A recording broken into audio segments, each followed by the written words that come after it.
हर हर महादेव दोस्तों आज की इस वीडियो में आप सुनेंगे संतोषी माता की कथा। एक बुढ़िया थी, उसके 7 बेटे थे। 6 कमाने वाले थे जबकि एक निकम्मा था। बुढ़िया 6 बेटों की रसोई बनाती, भोजन कराती और उनसे जो कुछ जूठन बचता वो 7वें को दे देती। एक दिन वो पत्नी से बोला, देखो मेरी माँ को मुझ पर कितना प्रेम है। वो बोली, क्यों नहीं, सबका जूठा जो तुमको खिलाती है। वो बोली, ऐसा नहीं हो सकता है, मैं जब तक आंखों से ना देख लूँ मान नहीं सकता। बहू हंसकर बोली, देख लोगे तब तो मानोगे। कुछ दिन बाद त्योहार आया। घर में 7 प्रकार के भोजन और चूरमे के लड्डू बने। वो जांचने को सिर दुखने का बहाना कर पतला वस्त्र सिर पर ओढ़े रसोई घर में सो गया। वो कपड़ों में से सब देखता रहा।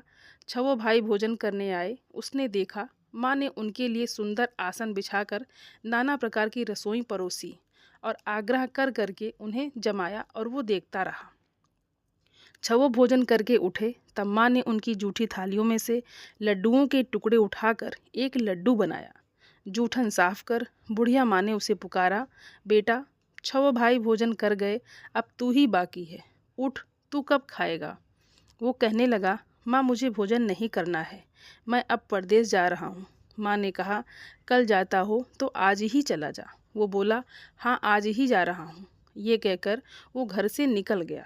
चलते समय पत्नी की याद आ गई। वो गौशाला में कंडे थाप रही थी। वहाँ जाकर बोला, हम जावें परदेश, आवेंगे कुछ काल, तुम रहियो संतोष से, धर्म आपनो पाल।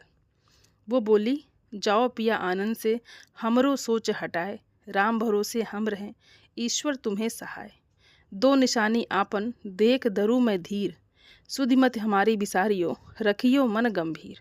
वो बोला, मेरे पास तो कुछ नहीं, ये अंगूठी है, सो ये ले और अपनी कुछ निशानी मुझे दे दे। वो बोली, मेरे पास क्या है, ये गोबर भरा हाथ है। ये कहकर उसकी पीठ पर गोबर के हाथ की थाप मार दी और वो चल दिया। चलते चलते दूर देश पहुंचा। वहाँ एक साहूकार की दुकान थी। वहाँ जाकर कहने लगा, भाई मुझे नौकरी पर रख लो। साहूकार को ज़रूरत थी, बोला रह जा। लड़के ने पूछा, तनख्वाह क्या दोगे। साहूकार ने कहा, काम देखकर दाम मिलेंगे। साहूकार की नौकरी मिली। वो सुबह 7 बजे से 10 बजे तक नौकरी करने लगा। कुछ दिनों में दुकान का सारा लेन देन, हिसाब किताब, ग्राहकों को माल बेचना, सारा काम करने लगा। साहूकार के 7-8 नौकर थे। वे सब चक्कर खाने लगे, ये तो बहुत होशियार बन गया। सेठ ने भी काम देखा और 3 महीने में ही उसे आधे मुनाफे का हिस्सादार बना लिया। अब वो कुछ वर्ष में ही नामी सेठ बन गया और मालिक सारा कारोबार उस पर छोड़कर चला गया। इधर उसकी पत्नी को सास ससुर दुख देने लगे। सारी गृहस्थी का काम करा के उसे लकड़ी लेने जंगल में भेजते। इस बीच घर के आटे से जो भूसी निकलती उसकी रोटी बनाकर रख दी जाती और फूटिए नारियल की नरेली में पानी। एक दिन वो लकड़ी लेने जा रही थी। रास्ते में बहुत सी स्त्रियां संतोषी माता का व्रत करती दिखाई दी। वो वहाँ खड़ी होकर कथा सुनने लगी और पूछा, बहनों तुम किस देवता का व्रत करती हो और उसके करने से क्या फल मिलता है। यदि तुम इस व्रत का विधान मुझसे समझा कर कहोगी तो मैं तुम्हारा बड़ा एहसान मानूंगी। तब उनमें से एक स्त्री बोली, सुनो, ये संतोषी माता का व्रत है। इसके करने से निर्धनता, दरिद्रता का नाश होता है और जो कुछ मन में कामना हो सब संतोषी माता की कृपा से पूरी होती है। तब उसने उससे व्रत की विधि पूछी।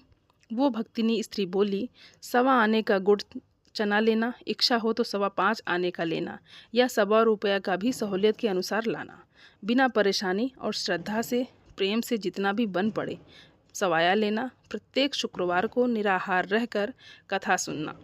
इसके बीच क्रम टूटे नहीं, लगातार नियम पालन करना।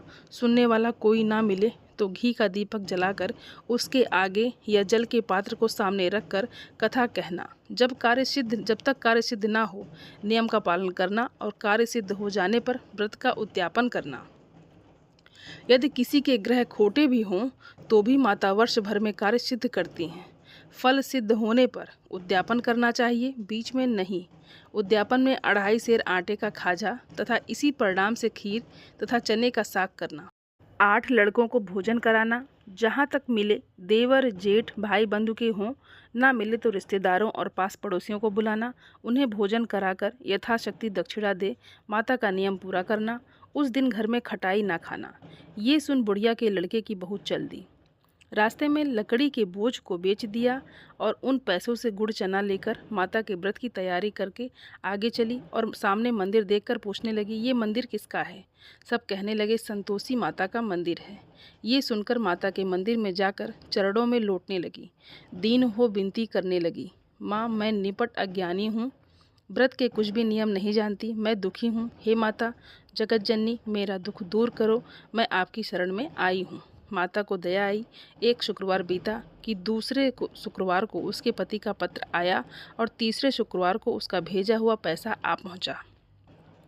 ये देख जेठ जेठानी मुंह सिकोड़ने लगे, लड़के ताने देने लगे, काकी के पास पत्र आने लगे, रुपया आने लगा, अब तो काकी की खातिर बढ़ेगी। बेचारी सरलता से कहती, भैया कागज़ आवे रुपया आवे, हम सबके लिए अच्छा है। ऐसा कहकर आंखों में आंसू भरकर संतोषी माता के मंदिर में माता के चरणों में गिरकर रोने लगी। माँ मैंने तुमसे पैसा कब मांगा है? मुझे पैसे से क्या काम है? मुझे तो अपने सुहाग से काम है। मैं तो अपने स्वामी के दर्शन मांगती हूँ। तब माता ने प्रसन्न होकर कहा, जा बेटी, तेरा स्वामी अवश्य आएगा। ये सुनकर खुशी से बावली होकर घर में जा काम करने लगी। अब संतोषी माँ विचार करने लगी कि इस भोली पुत्री को मैंने कह तो दिया कि तेरा पति आएगा, लेकिन कैसे? वो तो इसे स्वप्न में भी याद नहीं करता। उसे याद दिलाने को मुझे ही जाना पड़ेगा। इस तरह माताजी उस बुढ़िया के बेटे के पास जाकर स्वप्न में प्रकट हो कहने लगी, साहूकार के बेटे सो रहा है या जागता है? वो कहने लगा, माता सोता भी नहीं हूँ, जागता भी नहीं हूँ, कहो क्या आज्ञा है? माँ कहने लगी, तेरे घर बार कुछ है कि नहीं? वो बोला, मेरे पास सब कुछ है, माँ बाप है, बहू है, क्या कमी है? माँ बोली, भोले पुत्र, तेरी बहू बहुत घोर कष्ट उठा रही है। तेरे माँ बाप उसे परेशानी दे रहे हैं, वो तेरे लिए तरस रही है, तू उसकी सुध ले। वो बोला, हाँ माताजी ये तो मालूम है, परंतु जाऊँ तो कैसे जाऊँ? परदेश की बात है, लेन देन का कोई हिसाब नहीं, कोई जाने का रास्ता नहीं आता, कैसे चला जाऊँ? माँ कहने लगी, मेरी बात मान, सवेरे नहा धोकर संतोषी माता का नाम ले, घी का दीपक जला, दंडवत कर दुकान पर जा बैठ। जमा का माल बिक जाएगा, साँझ होते होते धन का भारी ढेर लग जाएगा। अब बूढ़े की बात मानकर वो नहा धोकर संतोषी माता को दंडवत घी का दीपक जलाकर दुकान पर जा बैठा। थोड़ी देर में देने वाले रुपया लाने लगे, लेने वाले हिसाब लेने लगे। कोठे में भरे सामान के खरीदार नकद दाम दे सौदा करने लगे। शाम तक धन का भारी ढेर लग गया। मन में माता का नाम ले चमत्कार देख प्रसन्न होकर घर ले जाने के वास्ते गहना कपड़ा सामान खरीदने लगा और यहाँ काम से निपट कर तुरंत घर को रवाना हुआ। उधर उसकी पत्नी जंगल में लकड़ी लेने जाती, लौटते वक्त माता जी के मंदिर में विश्राम करती। वो तो उसके प्रतिदिन रुकने का जो स्थान ठहरा, धूल उड़ती देख वो माता से पूछती, हे माता ये धूल कैसे उड़ रही है?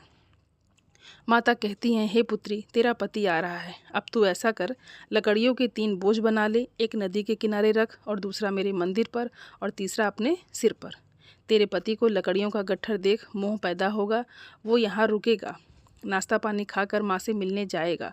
तब तू लकड़ियों का बोझ उठाकर जाना और चौक में गट्टे डालकर जोर से आवाज़ लगाना, लो सासू जी लकड़ियों का गट्ठर लो, भूसी की रोटी दो, नारियल के खोपड़े में पानी दो।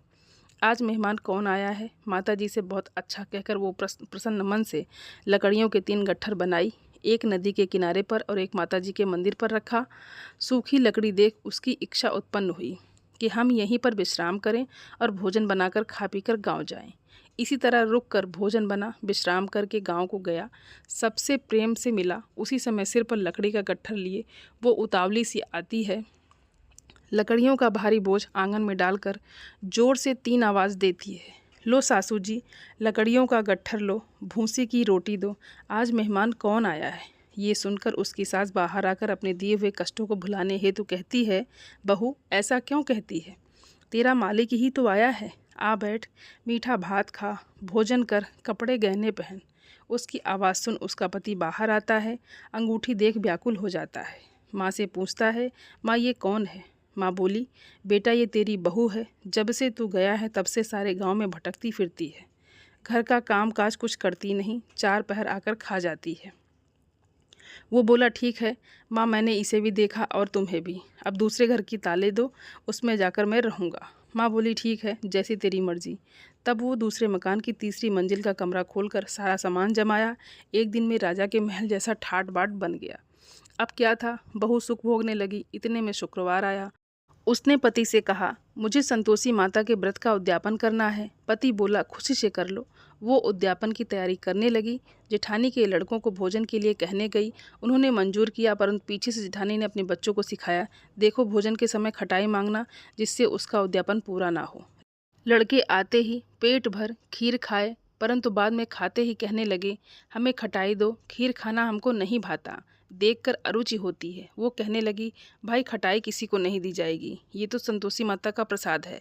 लड़के उठ खड़े हुए, बोले पैसा लाओ। भोली बहू कुछ जानती नहीं थी, उन्हें पैसे दे दिए।